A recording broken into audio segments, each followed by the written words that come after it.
Good evening, everyone. Good evening. Good evening. Awesome. So, I see a lot of fresh faces. I'm really excited to have so many people here today. And I'd like to reiterate that this is a very special, unusual, first-time meeting devoted to table topics. Table topics are exactly the skill that you need to be better at interviewing, to be better at social situations, really to be better at just thinking on your feet. How many here have ever had to, who here has ever had to say a fun fact about themselves? Has ever said what? A fun fact. Have you ever been asked, like, Jeffrey, what's a fun fact about yourself? Oh, yes. Yeah. It's kind of scary, right? To suddenly just come up with something. That's the skill that Table Topics builds. It's answering random questions on the spot, sometimes in front of an audience. So today is entirely focused to that skill, that art of Table Topics. The first half of this meeting is going to be a mixture of practice and theory and participation, questions and answers, all of that. The second half of this meeting will be entirely devoted to practice. We'll have our full hour of Table Topics, and my hope for today is that everybody at least experiences new styles and new techniques that make you a little bit better at answering questions on the spot. So, are we ready? Sure. We're ready. Fantastic. On the way here, I was trying to think of a metaphor for a table topic. An analogy, a comparison. What is a table topic? Is it a car? Is it a cloud? What is something that can conceptualize it? For me, it's a light bulb. Because I don't know about you, but when I first came to Toastmasters as a guest, and I saw people standing up here fielding questions on the spot, it felt like a light bulb just sparked. And ideas struck people like that, like inspiration just hit people. And I thought, okay, if everyone else can do it, I'll come up here and inspiration will strike me. And that's what I did. It was the guest turn. I volunteered, walked on stage, shook the Table Topics master's hand, and got asked a question. And guess what? You lived. You froze. There was nothing. I had a burnt out light bulb. Absolutely nothing. Who here has felt something similar before? This feeling of it's that feeling that I think Tibetan monks spend their whole lives trying to get. It's like this empty mind, meditative feeling.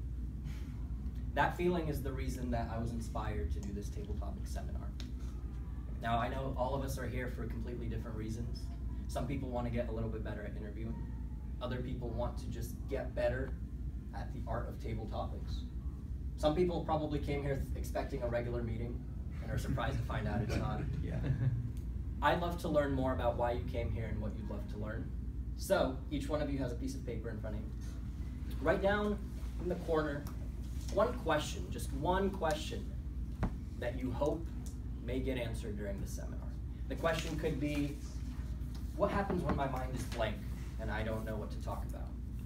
Or how do my table topics questions or my answers become more interesting, more captivating? Your question could be on public speaking. It could also be on life, and I'll try my best. But we'll have 20 minutes at the end of this hour fully devoted to Q&A. So take 30 seconds, think of a question, something that you hope gets answered in this seminar today. Should I close this door? Absolutely.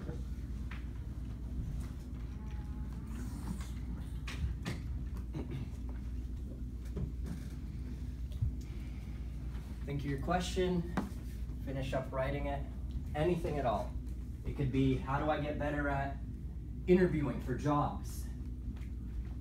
How can I get better at icebreaker activities? How do I answer the fun fact question, the dreaded fun fact question? And when you're done, rip off that little piece of paper and let's put it in this box.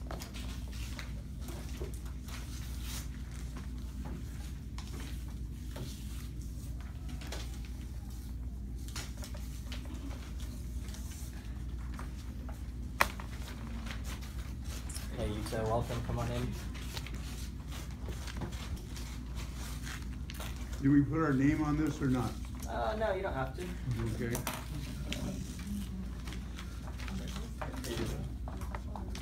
How to make it impressive answer. Yeah, write that down. How do I make it impressive? rip it off. All right, questions.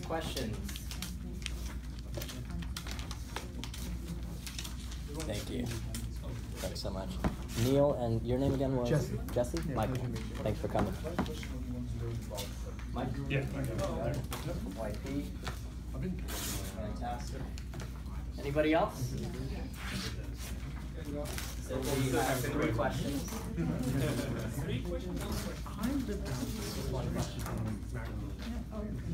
Okay.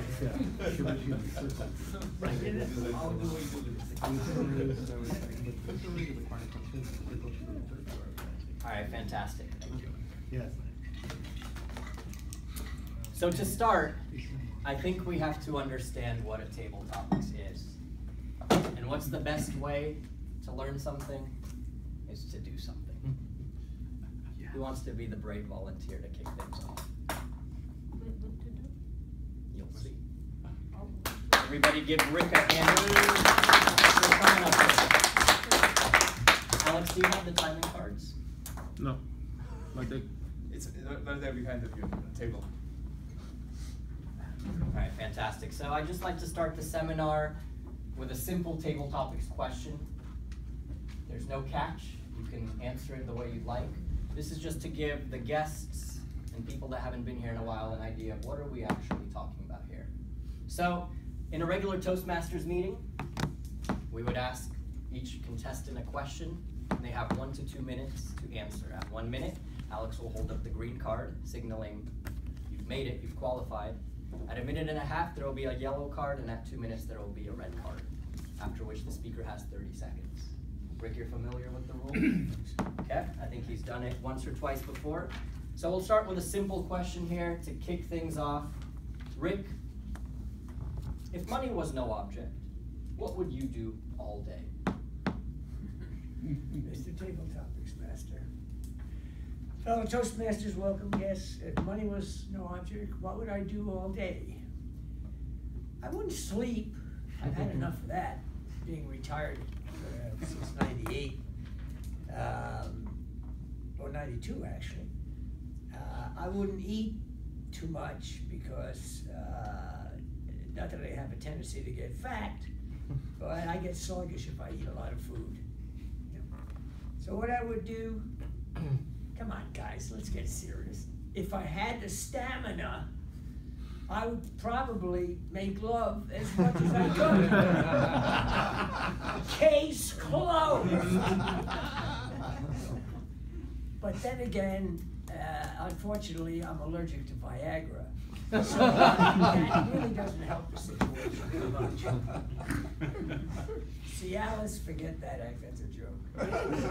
But yeah, if I had to step, I enjoy it. I'm an Italian. I'm a Sicilian from New York. You know, we specialize in 3 things: making love, pasta, and grief. So again, that is what I would do if money was no object. I don't worry about paying the rent, or if I want to go somewhere, putting gas in my Maserati. You don't think I'm going to drive around in a Honda, do you? Give me a break. Even though Obama says he does. Give me a break, Mr. President. But anyway, it would just be perhaps hedonistic, but hey, I'm Italian, you know, we live for that sort of thing. You know, how do we Italians prepare for war? We don't let things bother us. We prepare for war.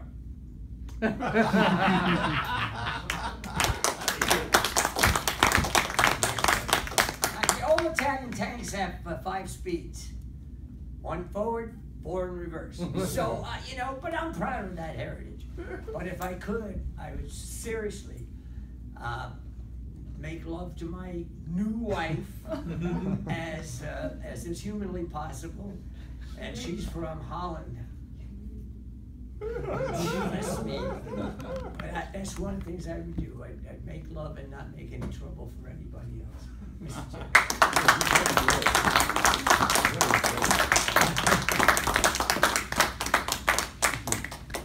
That's a table topic. Who has some feedback? What's one thing that Rick did really well? Martin. He had great energy, and he was very unafraid. Yes. Everything was on his mind. Stood here confidently. Right. Just got going. Who else? What else? use a lot of humor. Yes. Got engaged in love. Good humor. Absolutely. When speakers use humor, audience is right in the palm of your hands, right? Yeah. Anything else? And he implemented something personal, so it was interesting to hear his story of his life. Yeah. Good point. Shared a personal experience. Very, very good. All right. Rick is a fantastic speaker. He showed us what a model table topics should look like, but it's a lot easier said than done. It's actually really, really frightening and intimidating to be up here, and that's why we're having this seminar. So tonight, I'd like to share with you 3 secrets to table topics. In front of you is a piece of paper. You may take notes, but you don't have to, because I will repeat the most important points at the end. Now, I could tell you today that the 3 secrets are: enjoy your answer, speak confidently, and think positive. And all of you would walk away going, thanks a lot. So I'm not going to do that. Instead, I'm going to give you formulas. Step by step, how do you create a table topics answer that is more creative, more insightful, more confident, and more captivating? And we're going to get started. Secret number 1. The first secret to table topics is pausing. Why? Why? It has more emphasis on the last sentence you said. Good. Creates dramatic effect, so Good. people are more in tune to what you're saying. Absolutely. People are paused whatever your thought process was. Did you notice how when I paused, suddenly people's eyes went up from the paper? It's like, why is there this silence all of a sudden? Why else is pausing good at the beginning of a table topic? You could sing. You could think. Yes. Probably good, right? Why else? I'll say- Attention for people, because when you pause, people start to be interested about you and Could you speak a little louder? I believe she said it gains people's interest. It gains people's attention. I've had professors in college, right, who would just get started and start talking, and everyone is still taking notes or texting, and they have nobody's attention. Pausing gets attention. All right, any others? You can bring yourself in the right state. Explain that. So what I basically, if I come on the stage, I take a deep breath, and whatever I need to create impression, if I want to do a humorous thing, or if I want to do a difficult concept, I put myself in this state. So I would be either funny, or I would be serious. So I use this moment to kind of engage with the audience, and got my kind of mood and energy in a certain level. So it's an opportunity to think. It's also an opportunity to prepare yourself in the right state and have that same energy. So why don't we pause more often? We don't want to lose train of thought. We don't want to lose train of thought. Why else? Anxiety. Anxiety. Pausing is scary. Silence is scary. Listen.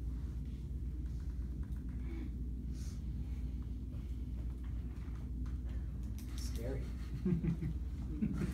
Come on in. We were just Talking about a minute of silence. Pausing is extremely effective, and I'd like to reiterate why. Not only does it get people's attention, not only does it captivate and bring emphasis to what you're saying, it gives you time to think. I know it can be scary, and we'll discuss why, but first, I'm gonna need a brave volunteer. Okay, Gail, for everybody.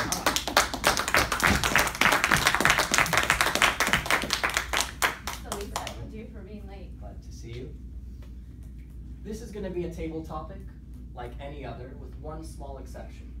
After I ask you the question, Alex will time 25 seconds on his phone. For those 25 seconds, you must pause. For 25 seconds. 25 seconds, not saying a single word. Okay. Once Alex gives you the green card, after 25 seconds, you have 1 to 2 minutes as usual to give your answer. Okay, so I pause. So you ask the question, and we pause for 25 For seconds. 25 seconds. Okay. Alex, are you ready? Yep. Kate, are you ready? Sure.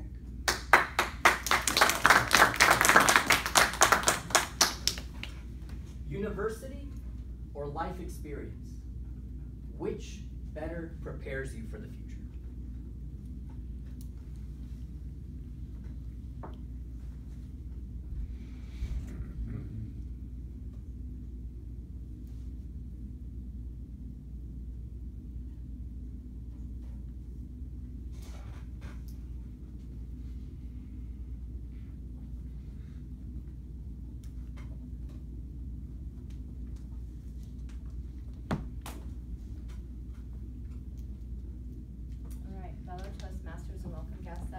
25 seconds went by really fast, actually.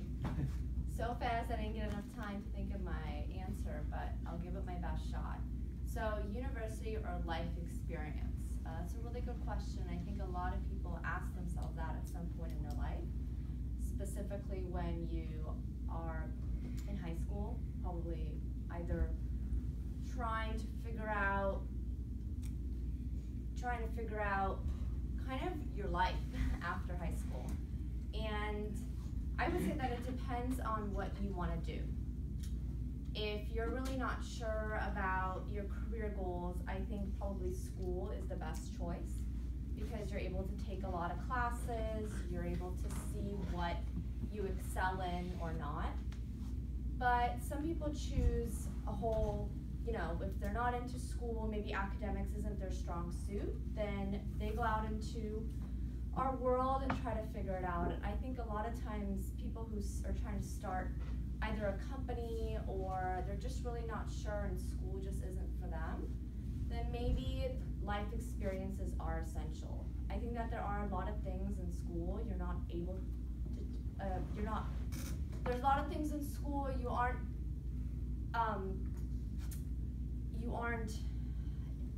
in terms of like achieving and understanding about just like life, you're not really able to get that. Like, I know that there's certain things in school, like I didn't know how to, so after I graduated college, like I didn't know how to look at a bank statement and know that I should spend an X percent of my salary on, you know, car payments or rent. That's something you don't learn in school. Unfortunately, I really think that they should have a class that teaches you like how to live life, like common sense.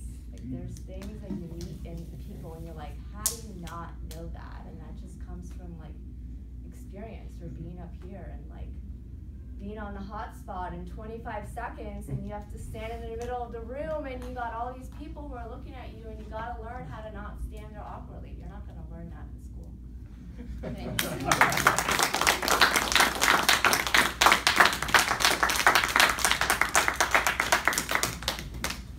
Who thought 25 seconds was kind of a long time for a speaker to pause?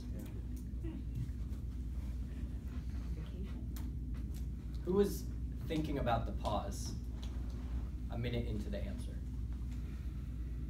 Who was actively remembering that Kate paused for 25 seconds a minute into her speech, 2 minutes into her speech? Really? Why not? Can you elaborate this question a bit more? Yeah. When Kate paused for 25 seconds, during those 25 seconds, I saw Michael looking at Alex like, when is that card gonna come up? I saw Kate looking at me going like, what do I do? Do I just stand up here? Right? It was so evident that there's this uncomfortable silence that we're all scared of as speakers and that we're all uncomfortable with as audience members. But did you pay attention to the pause once she started talking? 30 seconds into it, a minute into it, 90 seconds into it. I believe it just kind of fades away. And the reason is because our mind is built to process one thought at a time. You can't think of a refrigerator and a mountain at the same time. So, all of us fear that we're gonna pause and it's gonna ruin our answer, when in fact, it ruins none of our answer. Maybe that first 25 seconds is awkward, but once you get going, nobody pays attention. It's all clear. Pausing is power. That's what I write down. Pausing is power, and that's the first secret to table topics. And I'm gonna dive straight into the second one. Question. Yes, sir. So, how about the pause during the speech? Like, we definitely don't want to pause for too long during the speech, but is that okay to pause a couple of seconds during the speech? Well, I would almost say, of course it's okay to pause for a couple seconds. I'd also argue that it's entirely okay to pause for longer during a speech. Because the theory is the same. If Kate forgets what she's talking about and has to think for 10 seconds, it'll probably be a noticeable 10 seconds. But once the idea comes to her and she keeps going, people slowly forget about the pause. Instead, most of us, when we forget about something, we go, oh my God, oh my God, oh my God. God. Oh my God. Right? Because we think pausing in silence is a little bit awkward, but the truth is the audience forgets about it as soon as you start talking. Secret number 2. I found out this secret when I was preparing for the district contest for table topics at Toastmasters. There's several levels that you compete at to give the best answer of the contestants, and then you keep winning and you keep going. And I thought, okay, now at the district level, I really got to get my act together. So I started practicing, and somebody that really helped me is a Toastmaster named Dan. And Dan helped me practice in a very unique way. I remember the question he asked me was, all right, Michael, what is the secret to life? I'm like, love is universal. He's like, wrong. What is the secret to life? Happiness is everything. He's like, wrong. What is the secret to life? I'm like, I don't know what the secret to life is. He goes, right. Chicago. Maybe. I said, why is that right? He said, why did you say it? Well, because it's the first thought that came to my mind. I don't know. He said, that's why it's right. Because it's the first thought that came to your mind. And from that moment on, the way I did table topics completely changed. Secret number 2. The first thought is the right thought. The first thought is the right thought. Someone tell me a reason why or why not. If you just run with the first thought, then you don't spend all that time thinking about, oh, is this the right answer or not? You just run with it. Because it's your subconscious talk to you, not you. That's right. That's what Freud thought. Because it really doesn't matter what the question is, it's what the answer, what you want to give. It's like a politician. You just tell them what you want to say. Absolutely. Absolutely.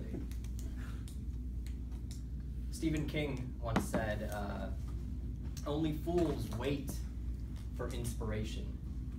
Simply begin and trust that the inspiration will find you.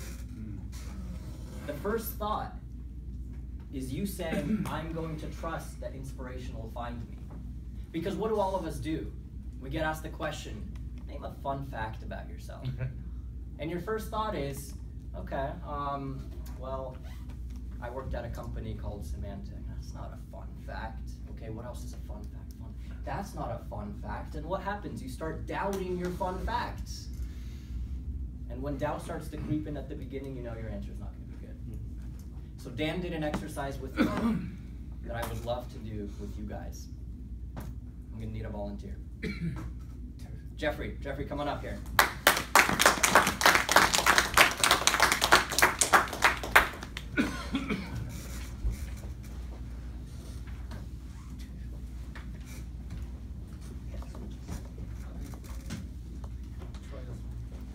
Jeffrey, this is a very vulnerable exercise, but I know you're going to be able to do great. Okay. Here's what I'd like you to do. I'm going to ask you a question. You're going to tell me the first thought that comes into your mind. You're not even going to think about it. You're just going to tell me. Really? Really? Can you do it? Sure. Jeffrey, what's your favorite animal?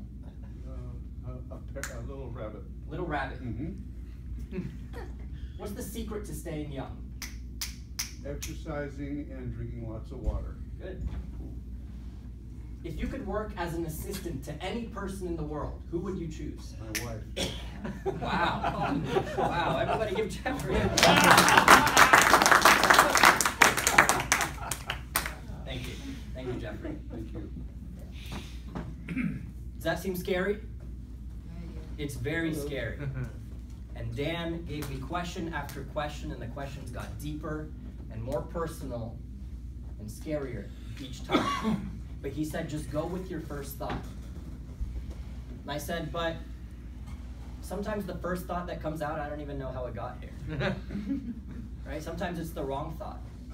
Jeffrey is really a small rabbit. Is that really your favorite animal? Yes. Cross your heart. Okay. I remember Dan asked me, Michael, what's your favorite animal? Go. I said, elephant. And he goes, really? I go, no.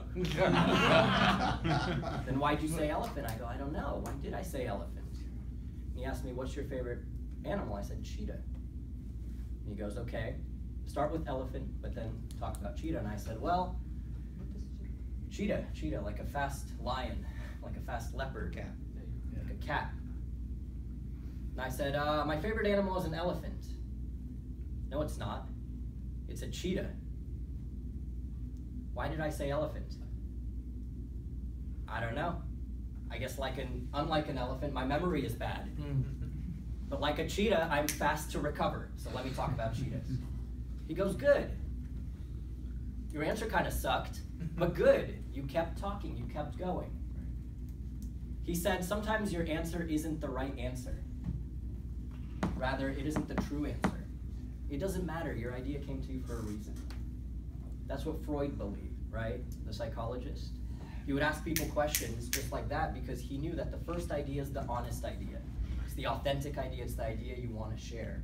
And if it's not the true idea, if it's just something that's in your brain, you can analyze, you can think out loud, you can find a way to make it work. What did Stephen King say?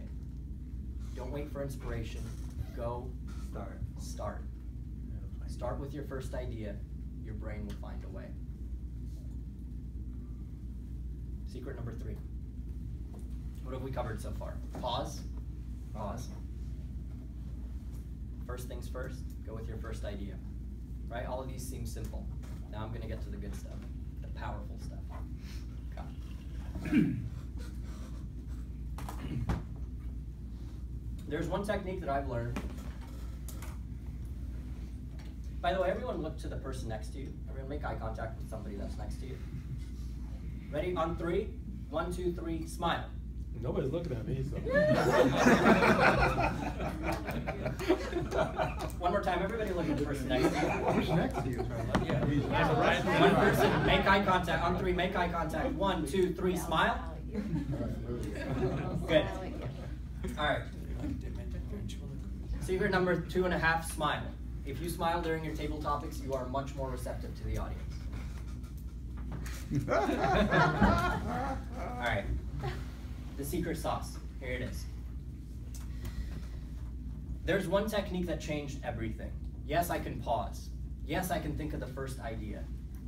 But there's one technique that took me to the next level. It's the technique that helped me win. It's the most powerful technique I know, and if you take anything away from this seminar, it's this one thing. Okay? The technique is... Okay, wait. So, before I get to the technique, more important question. Who here, to be honest, who here has seen that really famous shower scene? From Psycho? Do you know from what movie, or you've seen them all? From the movie Psycho. Who here has seen the famous shower scene? Almost everybody, but for those of you that haven't, there's this main character, her name is Marion. She's washing herself in the shower, as if nothing is the matter.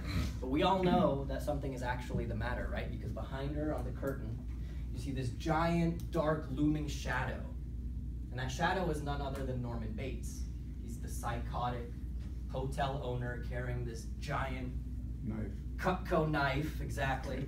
Just getting closer and closer. This is one of the most iconic scenes in all of film. Everybody knows this scene. Why? Hitchcock. Alfred Hitchcock was the director. Absolutely, we're going to talk about him. Hitchcock. He made the most iconic scene because every single step that Norman Bates takes with that knife, you as the audience member, your heart starts beating a little faster, right? You don't know what's going to happen. You're starting to hold your breath. Audiences love suspense. Nobody knew this better than Alfred Hitchcock.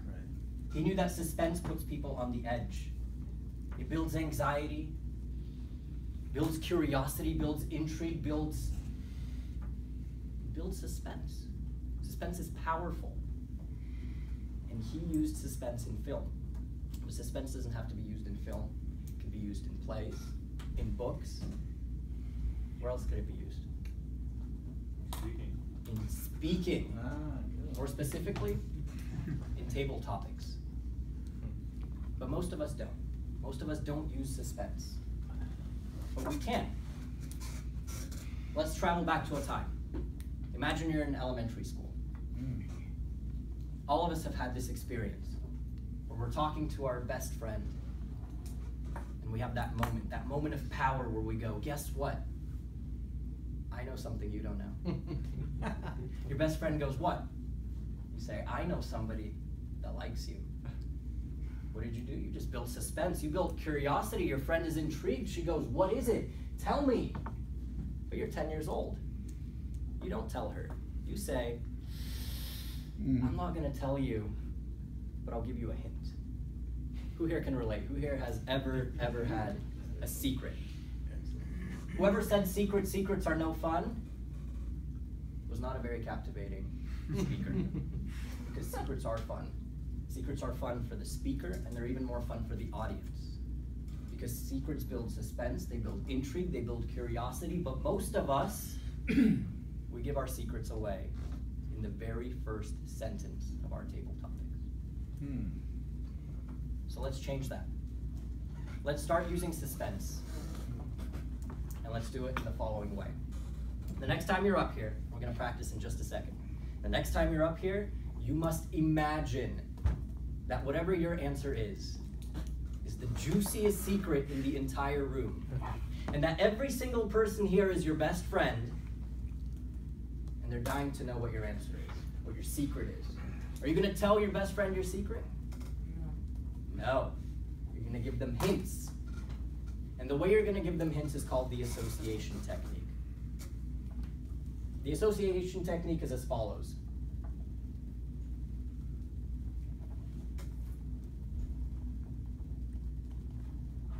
All right, let's do it like this. Everybody on their piece of paper, write down the first thought that comes to your mind. What is your favorite animal?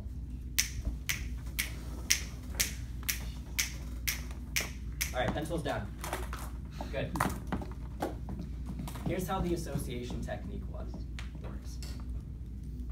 Rather than telling me your favorite animal, you're going to think of an association. An association is something that you think about when you think of the animal. Something that the animal makes you feel, makes you remember, an experience you had with that animal, a feeling you have about that animal. Anything related to the animal is your association. Now, in 3 seconds, write down your association in a few words. Anything that comes to mind when you think of your animal. Pencils down.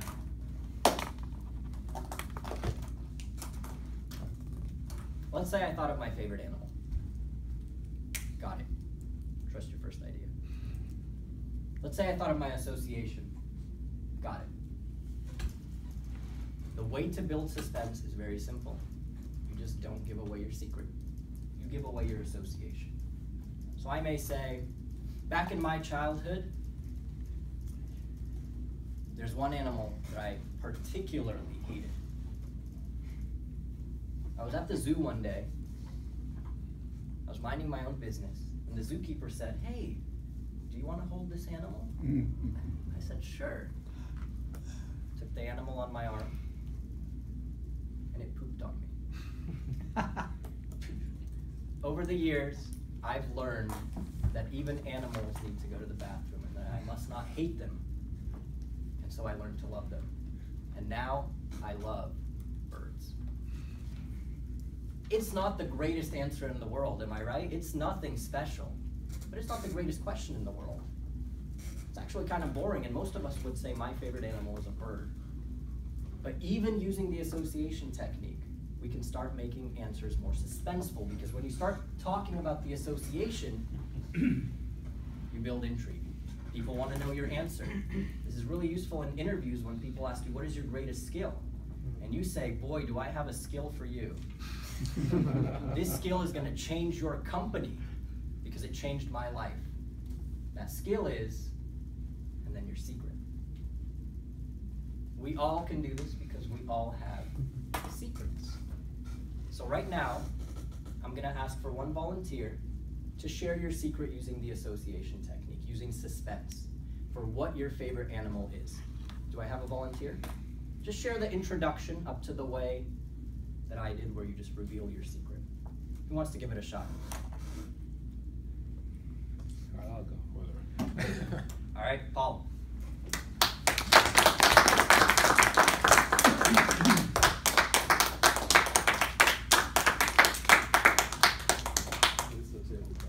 Fantastic. Good evening, fellow Toastmasters, and welcome guests. Once upon a time, when I was very small, I had a dream of owning a car. And I said to myself, "Self, you'll never get this car." So I went out and I got a picture of the car. And as I grew older, I got a model of the car. And I didn't like the color, so I got a green one of the same car. And started working, and I started saving for this car because I had to have this car. And I said, once I get this car, I would have made it. I would have been there. I would have arrived, as they say. Now, I got the car about 10 years ago, and I still don't think I made it yet. But I got the car, and I enjoyed the car. That car was a Jaguar. They don't make them anymore. At least the one I had.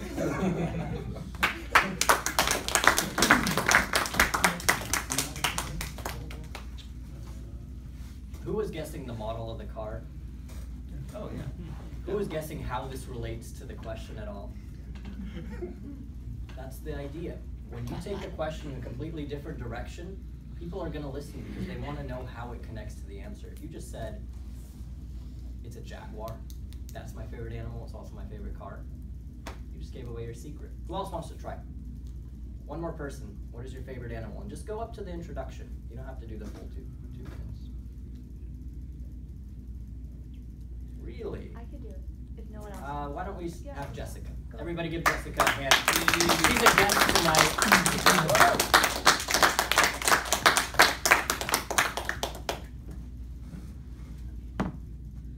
So my church decided that they wanted to do a half marathon to raise money for children in third world countries. And I didn't really have a lot of time to practice, but I thought this is something that I can do. So even though people were practicing once or twice a week, I practiced once every 3 weeks. When the time of the half marathon came, I figured I'll be fine. So after the first mile was okay, the second mile was okay, the third mile was okay. But when you get to a half marathon, nobody told me that there's a time when everything within you gives way. So even though the finish line was there and I was way far away, I started to realize that I wasn't going to make it. I was starting to lose control of functions of my body that I never knew I would lose control of. And as I looked out over the ocean, I started to see an animal jumping and jumping and jumping. And as I stared at the animal, I thought, either I'm going crazy or I'm seeing dolphins that are running with me. And that gave me inspiration to keep on going. Until this day, dolphins are still my favorite animal. Well done. Feedback for Jessica. Things you noticed that she did well? Alex. What? I saw that just Jessica was a great example how you could she introduced your technique very well. I mean, so you couldn't guess what the animal it could be at the end. So it was really interesting. Yeah, I like the part where you were saying jumping and jumping and jumping, and I was thinking, rabbit, roadrunner. Yes, You know, yeah, I was trying to figure it out, which got me wrapped up in your story. But then when you said dolphins, I was like, oh, yeah, that was great. For a guess. Very natural. First timer, well Yeah. Who here could share the time with me? 7:45. 7:45. I was gonna cover a few other things, but I spent like the full 35, 40, 45 minutes just on literally the first 3-4 sentences of a table topic, right? What did I say? Pause, go with your first idea, smile, bonus, and use suspense. and reveal your answer. Why did I focus so much on this? Because I believe that the introduction of a table topic is kind of like the first impression when you meet someone, right? Science shows that someone's first impression of you is made within like 5 seconds of meeting you, and it's very hard to change. I think it's the same thing for table topics. How you come out here and how you introduce your answer matters. In fact, I think it dictates everything, because the audience either decides they want to listen or they say, this is not going to be interesting. If there's only one area I could focus on fully, it would be the introduction. 90% of a good answer starts with the start, starts with the beginning. But I think I'm going to spend 5 minutes. I'm going to give you 2 bonus secrets, 2 things that I think helped me when I was learning this art. And these things are especially useful because, yes, you can start great, you can pause, you can go with your first idea, you can even introduce it with suspense. But I've gotten questions like, what is your favorite color? And I'm like, all right, I have a favorite color. Boy, do I have one. I can't wait to tell you. It's the best color in the world. That color is green. I'm like, wow, what a suspenseful way to introduce it. But now what? And I think that's what many of us here today often find ourselves, is asking, now what? What do we do in the body of our table topics? It's an art. We can do a whole lot of things, but I'd like to share one technique. It's my favorite technique, and some of you may know it already. When you start to transition to the body, when you're done introducing your idea and now you need to talk about it, I call this the hand technique. Kate knows what I'm talking about.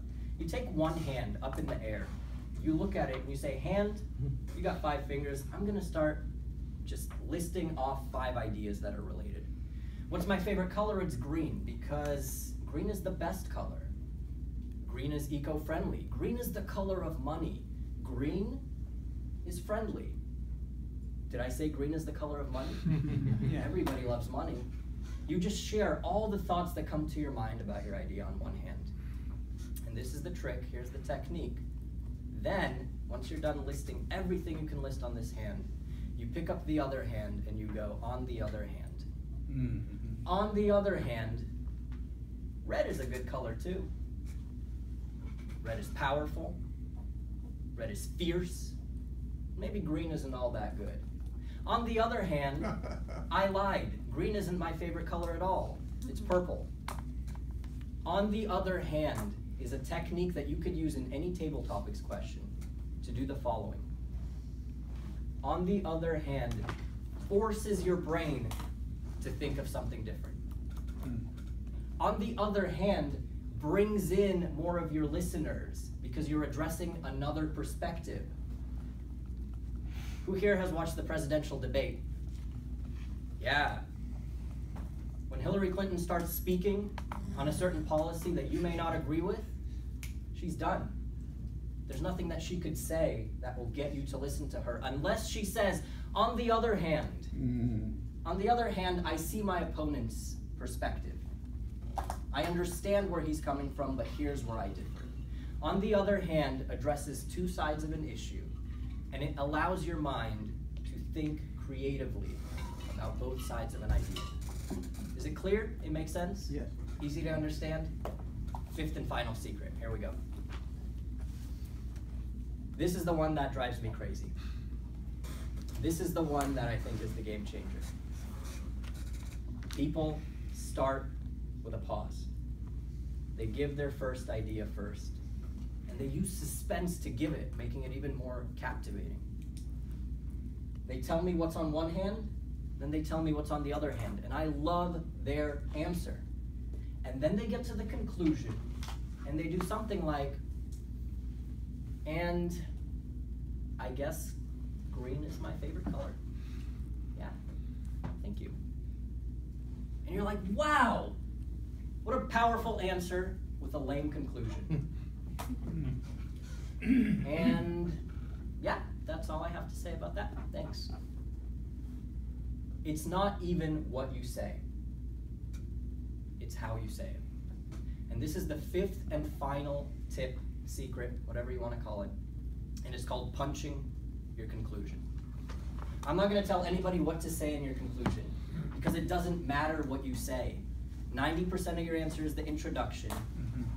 5% is the body. The conclusion is like that first impression, but it's at the end. It's the last impression. It's the last thing that everybody's going to hear about you. In your conclusion, you can summarize. In your conclusion, you could just say, and that's my answer. It doesn't matter what you say. What matters is how you say it. And most people say it without any confidence. Most people say, and I guess that is why that is my answer. Thanks. Or they'll even have a good answer like, and that's what I believe. I really believe that Hillary Clinton should be president. Thank you. But it doesn't have punches. And here is something that I've learned that it made all my answers punchy, and it gains people's attention. All you do is slow down your last sentence. Punch it. Punch it in 3 punches. If my last sentence was, and this is why I think Hillary Clinton should not be president, it would be, and this is why I think Hillary Clinton should not be president. 1, 2, 3. Not be president. And it works for anything. Instead of, and I guess this is my answer. And I guess this is my answer. This is my answer. It doesn't even have to be 3 punches, it could be 2, but the point is, it's all about cadence. You're introducing mini pauses, and what did we say in the beginning about pauses? They get people's attention. So in the last sentence of your conclusion, no matter what you say, punch it 1, 2, or 3 times. Punch it 1, 2, or 3 times. Do you hear the difference? No? All right. 5 secrets, 5.5 if you smile. We're gonna recap. What's the first one? Pause. Second one? First thought. Right thought. 2.5. Smile. Third one? Suspense. Fourth one? Hands. On the other hand, hand technique. And the 5th one? Punch it. Punch it. Punch your conclusion. All right. Before we transition to the Q&A, I'd like to leave you with one final impression. I'd like anybody in the audience to raise their hand, ask me one question, whatever that question can be, and I'll use the 5 techniques, incorporate it here to show you everything that we covered so far. I'd love this challenge if anybody has a table topics question. Roger. Why can't the coyote catch the roadrunner?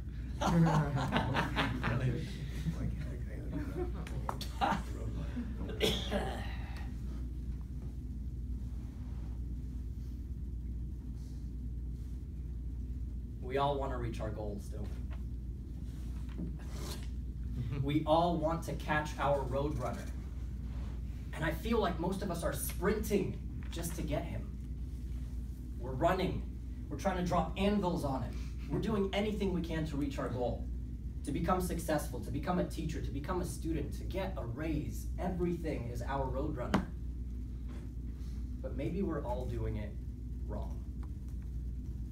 Now, on one hand, the roadrunner and the coyote are doing what we all do. On one hand, the coyote is getting the roadrunner through the ways that he knows. He's pursuing it. He's taking action. He's dropping the anvil, and he's hoping it'll capture the coyote. He has a game plan. He goes out, he chases the roadrunner, and the coyote might get the roadrunner. On one hand, the coyote is doing everything by the book. But on the other hand, I've learned that to get your goals, you must first see them clearly in your mind. And I believe the coyote doesn't meditate.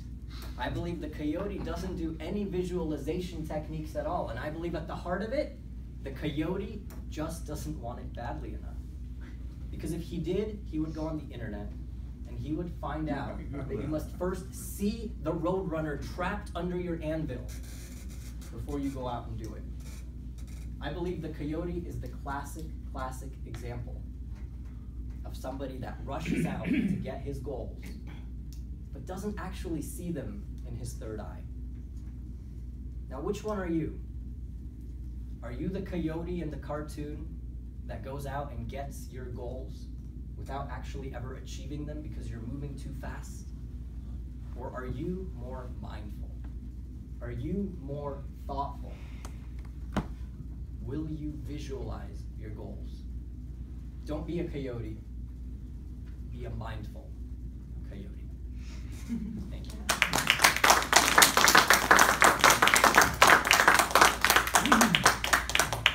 Did I cover all of them? Some of them?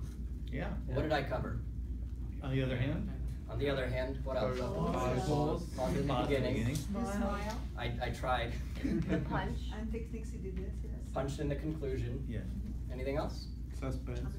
Suspense. I didn't just say why the coyote won't catch the roadrunner. Right. In fact, I'll even share something with you. I think somewhere in the middle, I'm not sure, but I think somewhere in the middle I said coyote and meant roadrunner. Yeah. Or said roadrunner and meant coyote. Did someone catch that? Yeah. You know what the worst feeling ever is? It's that when you catch it as a speaker and you're like, oh my God, I just messed up and I can't take it back. So secret number 6 is just keep going. Right. Because it's the only thing you can do. I'd like to now spend the last 10, did anybody learn anything, take away at least one thing? Yeah. Fantastic. I'd like to dedicate the last 10 minutes. Do we have 10 minutes? Yeah. And just do a random Q&A. And we'll open it up. Maybe other people will have answers too. And then I know it's hot in here. We'll take a break, get some water, and move forward.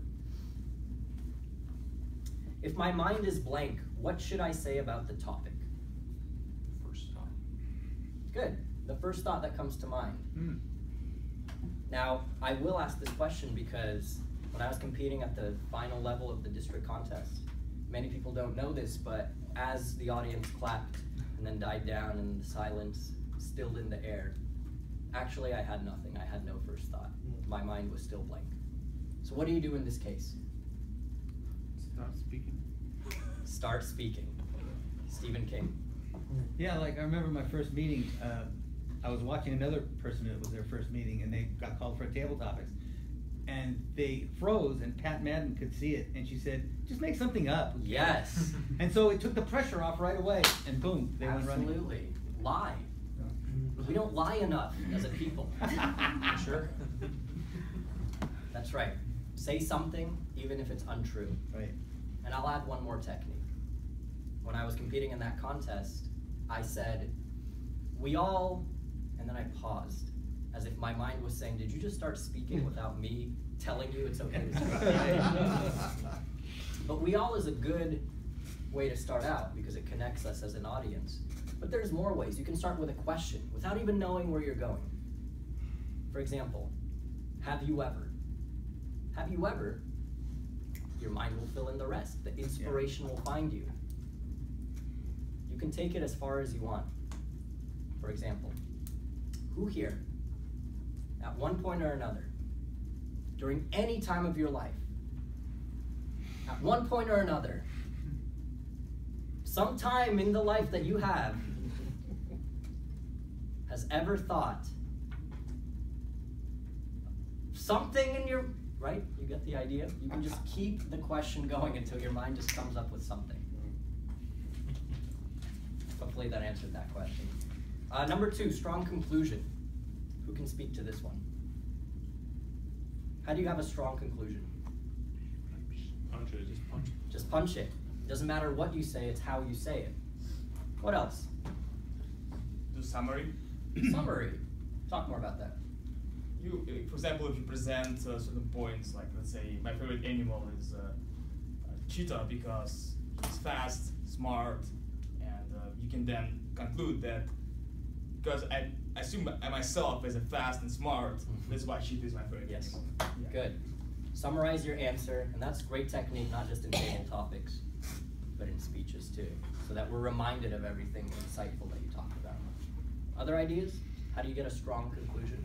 You could just repeat your first sentence at the end. I mean, your first idea. Yeah.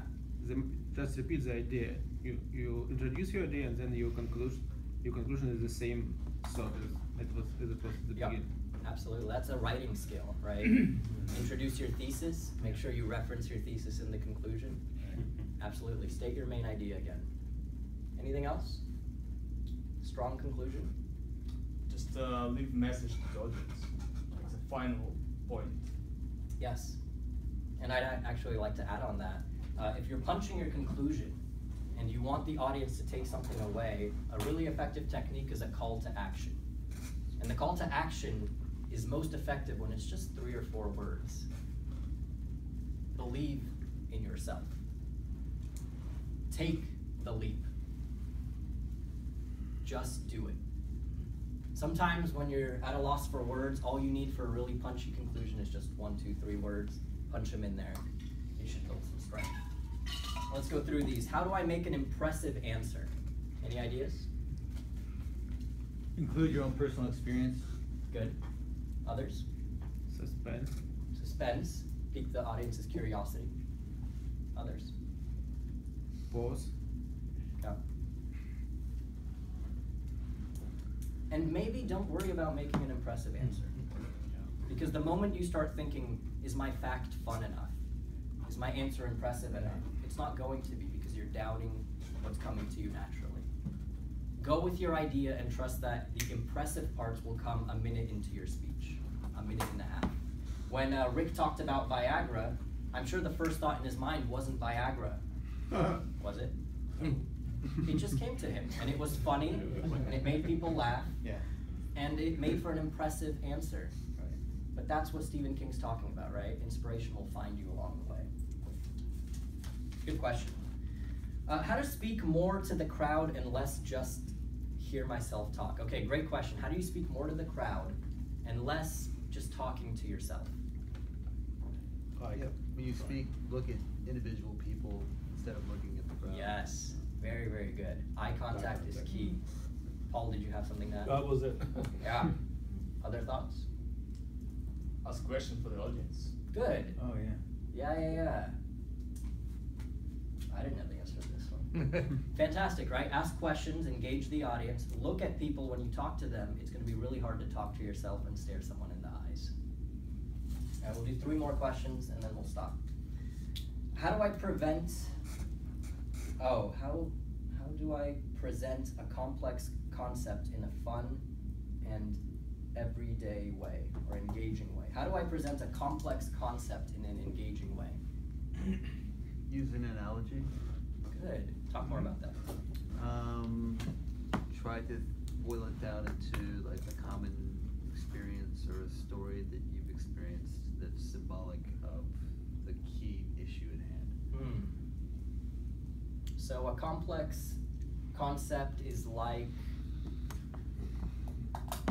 engine on a car. There are many different moving parts that when they all come together, there's a driving force. Good. Complex concept is like a car. Lots of moving pieces, lots of different parts. But together, when you explain it, it's a thing of beauty, right? A complex concept is like an onion. Peel away all the layers. Using analogy, using metaphor, that's great. How else? One technique that I like to do, which sometimes can seem condescending, but it's to pretend that everyone is like 5 years old. And when you talk to a 5-year-old, you're going to find a way to make something complex like the economy be really simple. 2 more questions. How to ask a question that will trigger an inspiring response. Okay, this is a good one. So Sergey said, ask the audience a question to engage them. How do you ask something that triggers an inspiring response? Ask something about the past. Why? Because everybody likes to think about themselves. Good. Other ideas? I guess it's always relevant to the audience, specific audience. If you're in Toastmasters, you can ask questions about your public speaking experience, something. And you can adjust it depending on the type of audience you have. I think it's the type of audience you have and the fact that you have an audience in general, which means that if there's people that are sitting in front of you, you must find something that connects us all in common. And if you ask something about the past, what is something that each one of you regrets not doing? What is something that each one of you hopes to accomplish, dreams of becoming? Right? We all have hopes, we all have dreams, we all have fears, we all have things we regret. If we can include the audience, I believe maybe we'll get something a little more inspiring.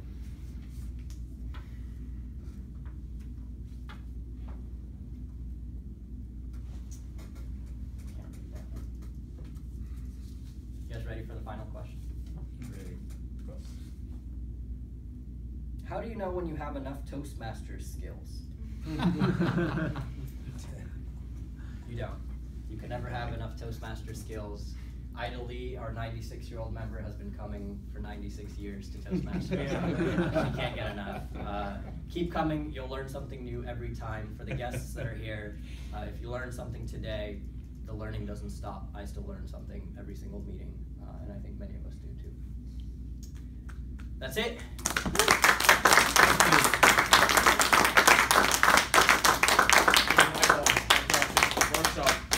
Right, friends, so let's have 10 minutes break. So we'll get back at 8:15 and we'll continue with table topic questions.